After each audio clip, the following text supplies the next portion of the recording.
Hello standard 5। आज मैं आप लोगों को व्याकरण, हिंदी व्याकरण का पाठ 9 पढ़ाने जा रही हूँ और पाठ 9 का विषय है क्रिया। तो आप सबसे पहले ये जान लीजिए कि क्रिया शब्द की धातु से बना है। ठीक है, क्रिया शब्द किस धातु से बना है? क्री धातु से बना है, जिसका अर्थ होता है करना। तो यहाँ पे आप देख रहे हैं कि यह दृश्य एक स्टेशन का है। तो यहाँ पे कुछ लोग पंक्तिबद्ध होकर टिकट खड़े हैं, कुछ लोग स्वचालित सीढ़ियों से ऊपर चढ़ रहे हैं, स्केलेटर से ऊपर जा रहे हैं। तो कुछ लोग सीढ़ियों से उतर रहे हैं, कुछ लोग सीढ़ियों से उतर रहे हैं। एक लड़का लिफ्ट में जाने के लिए बटन दबा रहा है। तो इसमें आपने देखा जो रंगीन शब्द हैं, जिन शब्दों का लाल रंग से जिन शब्दों को लिखा, वो किसी न किसी काम के करने या होने का बोध करा रहे हैं। इनसे हमें किसी न किसी काम के करने या होने के बारे में पता चल रहा है। तो ये सभी शब्द क्या है? क्रिया है। क्रिया का अर्थ है काम। क्रिया का क्या मतलब होता है? काम। हर समय कुछ न कुछ करते हैं हम। हर समय कुछ न कुछ करते हैं। जब कोई काम नहीं भी कर रहे हो तो हमारे शरीर के द्वारा एक काम होता है, वह है सांस लेना। ये रुकती नहीं है। ठीक है, सांस लेना या कुछ न कुछ हो रहा होता है। तो क्रिया के बिना वाक्य अधूरा होता है। जब तक वाक्य में क्रिया शब्द का प्रयोग नहीं होगा तब तक वाक्य अधूरा रहेगा, उसका अर्थ हमें प्राप्त नहीं होगा। तो इस आधार पर क्रिया की परिभाषा इस प्रकार से है: जिन शब्दों से किसी काम के करने या होने के बारे में पता चलता है, जिस करने या होने का बोध होता है, उन्हें हम क्रिया कहते हैं। क्रिया शब्द क्री धातु से बना है। तो क्रिया दो तरह से होती है, एक होता है होना और दूसरा होता है करना। एक क्रिया होना के अंतर्गत होती है, इन्हें हम करते नहीं है, बल्कि वो क्रियाएं स्वयं होती है। और जो करना के अंतर्गत आता है, उन क्रियाओं को हम करते हैं, वह काम हम करते नहीं हैं, तब तक वो क्रियाएं पूरी नहीं होती है। जैसे होना में यह मंदिर है, फूल सुंदर है। फूल का काम होता है सुंदर होना। फूल क्या है? सुंदर है।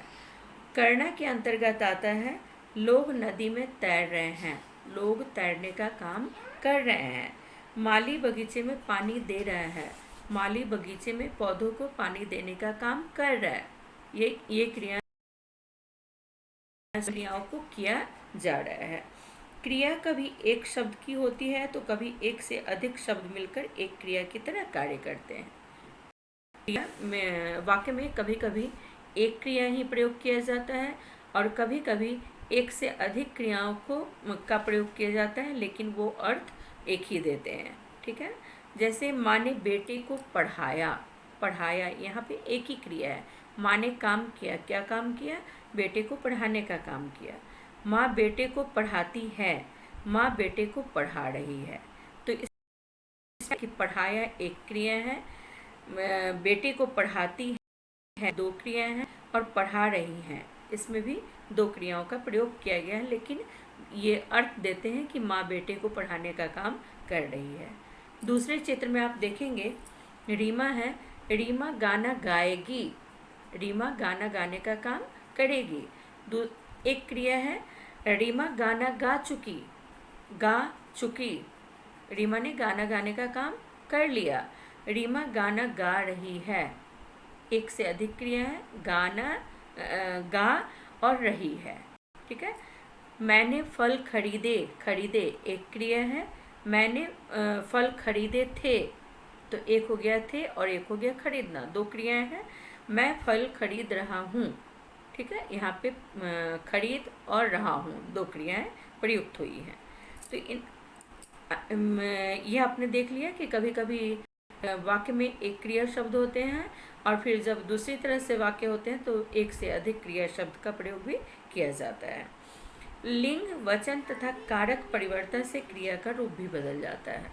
वाक्य में अगर लिंग बदल दिया जाए, स्त्रीलिंग और पुल्लिंग, लिंग के दो भेद होते हैं, स्त्रीलिंग और पुल्लिंग। स्त्रीलिंग शब्द के लिए क्रिया का जो रूप होता है वो लिंग होती है, और पुल्लिंग शब्द के लिए क्रिया का जो रूप होता है वो पुल्लिंग होता है। ठीक है ना।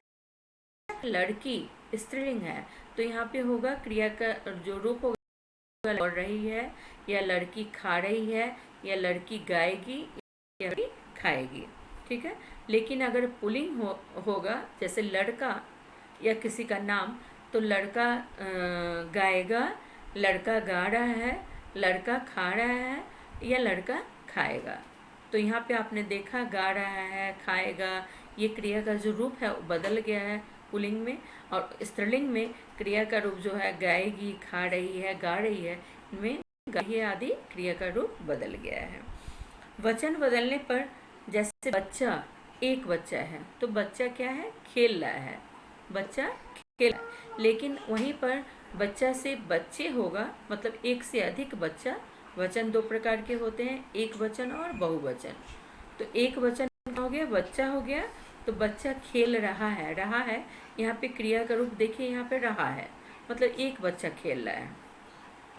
और जब बच्चे मतलब वचन बदल गया है, उसका बहुवचन में हो गया है बच्चे, तो यहाँ पे क्रिया का रूप रहे हैं, खेल रहे हैं में बदल गया। ठीक है। इस तरह आपने देखा कि लिंग बदलने पर और वचन बदलने पर क्रिया का रूप भी बदल जाता है। कारक बदलने पर, कारक आप पढ़ चुके हैं, पिछली कक्षा में भी आपने पढ़ा।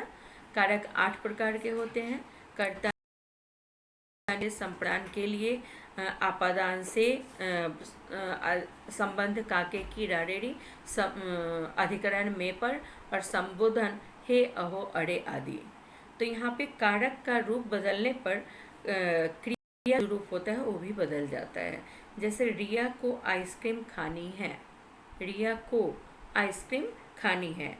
रिया ने, यहाँ पे कर्ता कारक है, यहाँ पे एक है रिया को आइसक्रीम खानी है। रिया को क्या खानी है, तो आइसक्रीम खानी है। देखिए यहाँ पे सकर्मक क्रिया हो गया, रिया ने आइसक्रीम खा ली, रिया ने आइसक्रीम खाने का काम किया, कर्ता कारक। ठीक है। क्रिया के मूल रूप को हम धातु कहते हैं। जिस मूल रूप से क्रिया बनती है उन्हें हम क्या कहते हैं, धातु कहते हैं। जैसे पढ़ना में पढ़ धातु है, पढ़ जोड़ना पढ़ना। धातु में ना लगाने से वो क्रिया शब्द हो जाती है। जो धातु शब्द होते हैं उनमें ना लगाने से वो क्या हो जाती है, क्रिया शब्द हो जाती है। लिखना, लिख जोड़ना, तो यहाँ पे लिख धातु होगा और लिखना जब लिखेंगे तो शब्द हो गया। ठीक है। तो क्रिया के मूल रूप को हम धातु कहते हैं। इसमें प्रत्यय जोड़कर क्रिया के अनुरूप बनाए जाते हैं। मूल रूप में प्रत्यय जोड़कर क्रिया के अन्य रूपों को बनाया जाता है। जैसे पढ़ से पढ़ना, जा से जाना, लिख से लिखना, सो से सोना। ठीक है। इस तरह क्रिया के दो भेद होते हैं, तरह के होते हैं, एक सकर्मक क्रिया और दूसरी अकर्मक क्रिया। सकर्मक, जैसा कि नाम से हमें पता चलता है, जिन क्रियाओं हम सकर्मक क्रिया कहते हैं, और जिन कर्म प्रयुक्त नहीं हो उन्हें हम अकर्मक क्रियाएं कहते हैं। जिन वाक्यों में क्रिया का कर्म हो उन्हें हम सकर्मक क्रिया कहते हैं, और जिन वाक्यों में क्रिया का कर्म नहीं हो उन्हें हम अकर्मक क्रिया कहते हैं। जैसे यहाँ पे देखिए, दिव्या नृत्य कर रही है, तो यहाँ पे दिव्या क्या हो गई, कर्ता हो गई, कर रही है क्रिया हो गई। तो दिव्या क्या कर रही है, तो नृत्य कर रही है, तो यहाँ पे नृत्य क्या हो गया, कर्म हो गया। इस वाक्य में कर्म प्रयुक्त होगा है, इसलिए हम इसे सकर्मक क्रिया कहते हैं। दूसरे चित्र में देख रहे हैं, किसान हल चला रहा है। किसान क्या चला रहा है, तो हल। तो यहाँ पे हल क्या हो गया, कर्म है, तो ये कौन सी क्रिया होगी। ठीक है। इन वाक्यों में कर रहा, चला रहा है, देख रहा है, सभी सकर्मक क्रियाएं हैं, क्योंकि इन कर्म है नृत्य, हल और फिल्म। क्रिया की पहचान के लिए क्या या किसे लगाकर प्रश्न करना चाहिए। सकर्मक क्रिया में प्रश्न करने पर उत्तर मिलता है। अगर वो क्रिया सकर्मक क्रिया होती है तो जब हम क्या या किसे लगाकर प्रश्न करते हैं तो उसमें उत्तर हमें मिलता है। तो अगर उत्तर मिल जाता है तो वो क्रिया कैसी होगी, सकर्मक क्रियाएं होगी। ठीक है।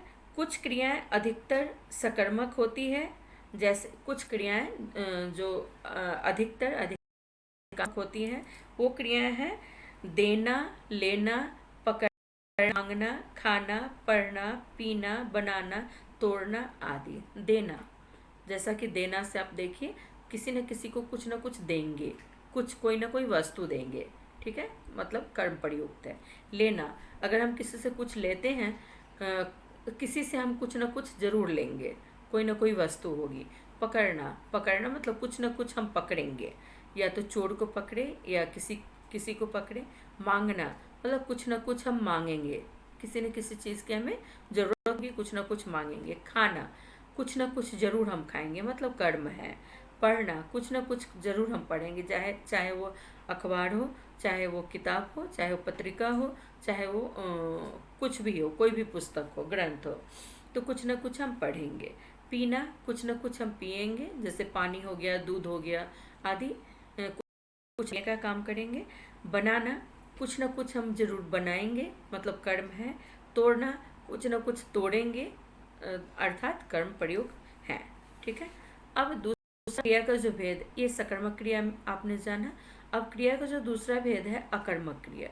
अकर्मक, अ जोड़ कर्मक, मतलब जिस अ मतलब नहीं, कर्मक मतलब कर्म के साथ, जिन क्रियाओं में कर्म नहीं प्रयुक्त हो, कर्म नहीं हो, उन्हें हम अकर्मक क्रिया कहते हैं। जैसे उदाहरण में आप देखिए, राहुल भागो, भागो, राहुल क्या है, कर्ता है, और भागो क्या है, क्रिया है, इसमें कर्म नहीं है। रंजन सो रहा है, रंजन सो रहा है, यहाँ पे रंजन क्या हो गया, कर्ता हो गया, और सो रहा है क्या हो गया, क्रिया हो गया। ठीक है। तो इसमें आपने देखा कि इन वाक्यों में भागो और सो रहा है अकर्मक क्रिया है, क्योंकि इनका कोई कर्म नहीं है, इनमें कर्म प्रयुक्त नहीं हुआ है। जैसे राहुल क्या, प्रश्न करने पर हमें उत्तर नहीं मिल रहा है।